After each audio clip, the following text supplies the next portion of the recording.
Google Maps est une gigantesque base de données. En effet, lorsque l'on effectue une recherche, on obtient une liste d'établissements. Et sur chaque fiche, on retrouve des informations commerciales, des informations de segmentation comme les avis, les horaires d'ouverture ou l'emplacement, et des informations de contact comme le téléphone ou le site web. Pour extraire ces données, on crée des scripts permettant d'automatiser l'extraction à grande échelle. C'est aussi ce qu'on appelle le web scraping. On scrape donc Google Maps, oui, mais pourquoi faire? Généralement, c'est pour faire de la prospection, mais pas toujours. Plus spécifiquement, on peut trouver des leads avec un meilleur ciblage, des ciblages via des filtres, une catégorie et une localisation. On peut aussi faire de la veille concurrentielle, avoir une idée des prix pratiqués, des installations mises en place, voire des plats listés sur un menu dans le cas d'un restaurant. Enfin, on peut situer une nouvelle zone de chalandise à partir des entreprises présentes à proximité. Dans tous les cas, se pose la question suivante: comment scraper Google Maps? Pour ce faire, on utilise l'API Google Maps avec JavaScript. Dans cette vidéo, on va aborder les bases de l'API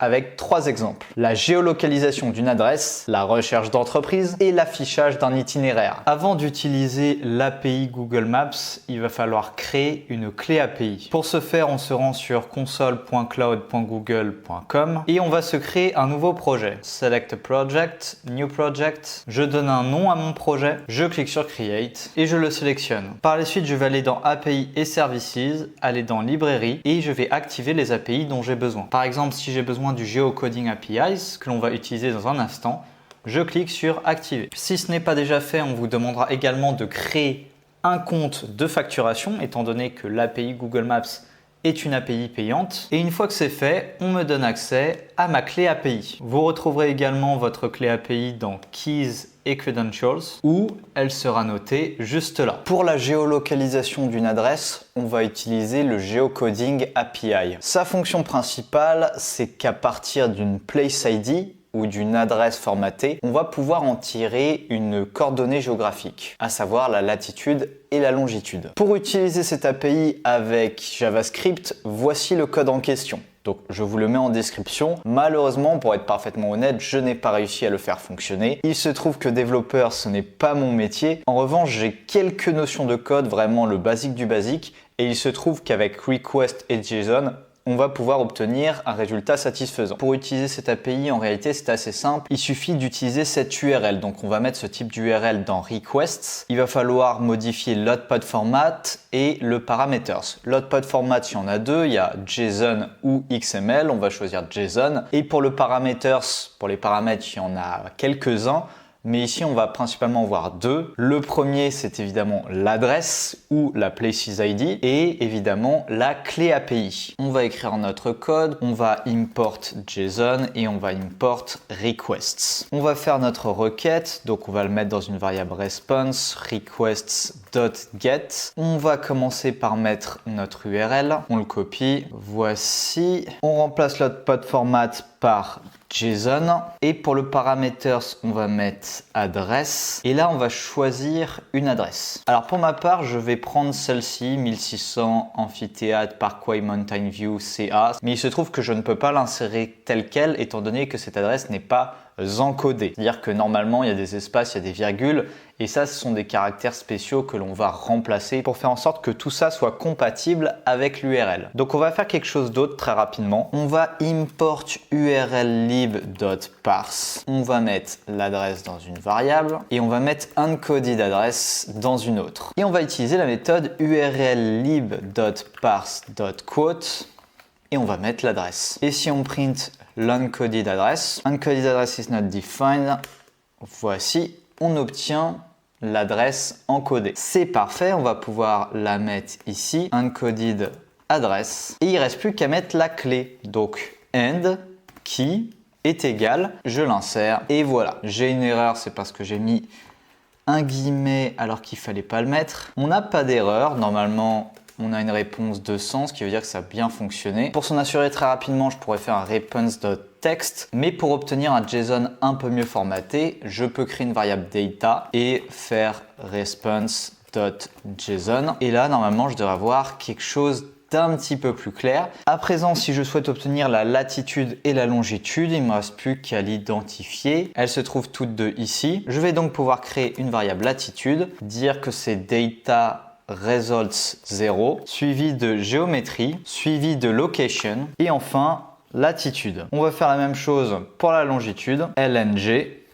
On a donc à présent la latitude et la longitude. À présent, on va voir comment rechercher des entreprises à partir d'une catégorie et d'une localisation. L'exemple que l'on va prendre, c'est que l'on va chercher 10 restaurants à Paris. Et pour ce faire, on va utiliser la Places API ou pour être plus spécifique, le Nearby Search, la recherche à proximité. Comme d'habitude, si vous voulez utiliser l'API, vérifiez bel et bien que l'API est activé. Si vous souhaitez utiliser JavaScript, le code se trouve en description. Il ressemble à ça, mais ici on va simplement utiliser request comme la dernière fois. La seule différence, c'est qu'on va faire un request.post et non pas un request.get. Mais encore une fois, même sans être un expert en code, on a tout ce qu'il faut noté dans la documentation. On est parti, on va import request et on va copier-coller tout ce beau monde et on va le reformater tranquillement. Donc pour faire un request.post, on va définir un premier JSON avec les paramètres reduce, latitude, longitude, la catégorie et le nombre de résultats maximum, ainsi qu'un autre JSON avec les headers qui va inclure notamment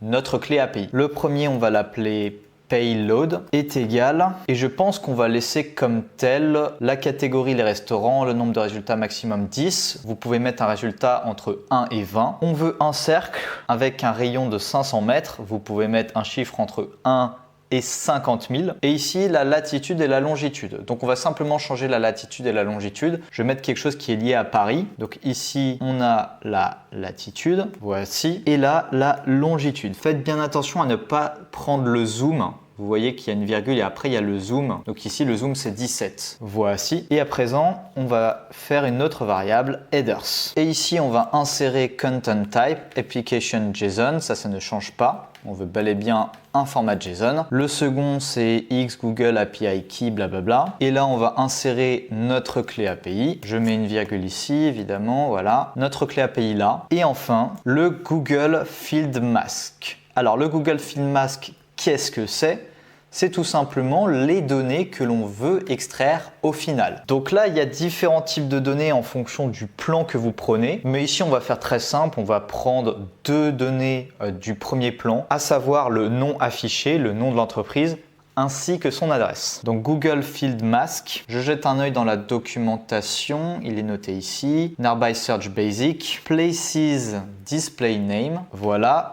Une virgule et tout de suite après la seconde donnée, à savoir places formatted address. Nous y voilà, il ne reste plus qu'à faire notre request.post. On va mettre ça dans une variable response est égal request.post. Là on va mettre notre URL, l'URL il est déjà formaté comme il faut, c'est celui-là. Par la suite on va mettre un paramètre JSON qui est égal à payload, ce qu'on a mis au début, ainsi qu'un autre paramètre headers qui lui est égal à headers, à la même variable. On est tout bon, on va vérifier response.json. Si jamais on compte, on a 1, 2, 3, 4, 5, 3, 10 résultats avec l'adresse formatée, 37 rue machin, ainsi que le nom de l'entreprise, ou pour être plus spécifique, le nom du restaurant. Le dernier exemple, c'est comment suivre les changements de position sur une carte. À l'image des deux exemples précédents, vous retrouverez le code JavaScript en description, mais cette fois-ci je vais prendre quelque chose d'un peu différent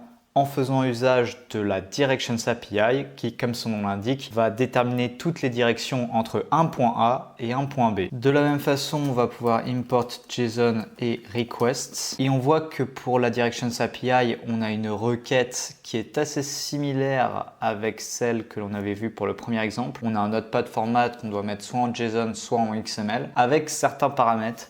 Alors les paramètres, il y en a beaucoup, mais ici on va en mettre 5. L'origine, la destination, le mode, la clé API évidemment et la date de départ. On va commencer par origine. Alors on a le choix soit entre mettre du texte ou des coordonnées géographiques ou insérer une place ID, ce qui est préférable étant donné que c'est quand même beaucoup plus précis. Auquel cas, pour l'origine, on va dire place ID est égal, ou plus exactement place ID 2 points. Et là, on insère la place ID. Donc, j'ai fait une place ID pour Limoges et une autre pour Clermont-Ferrand. Et pour la destination, place ID, celui-ci pour Clermont-Ferrand. Pour déterminer la place ID, j'ai bien évidemment fait usage du Geocoding API. On a après le mode. Alors, le mode, il y en a 4, il me semble. Il y a walking, driving, bicycling ou transit. Et par défaut, nous, ce qu'on a, c'est driving. Il reste la clé API, voici. Et on peut également mettre un departure time, donc la date de départ. Auquel cas, il va falloir la mettre sous un format de timestamp, c'est-à-dire le nombre de secondes écoulées depuis le 1er janvier 1970. Alors, il y a des fonctions qui peuvent faire ça, très bien. Mais il se trouve qu'il y a plus simple. On peut utiliser epoconverter.com, insérer une date, et tout simplement déterminer si c'est en local time ou en GMT. Et en cliquant Human Date to Timestamp, on a accès au timestamp en question. Et maintenant, il ne reste plus qu'à faire notre URL à partir des paramètres en question. Request.get.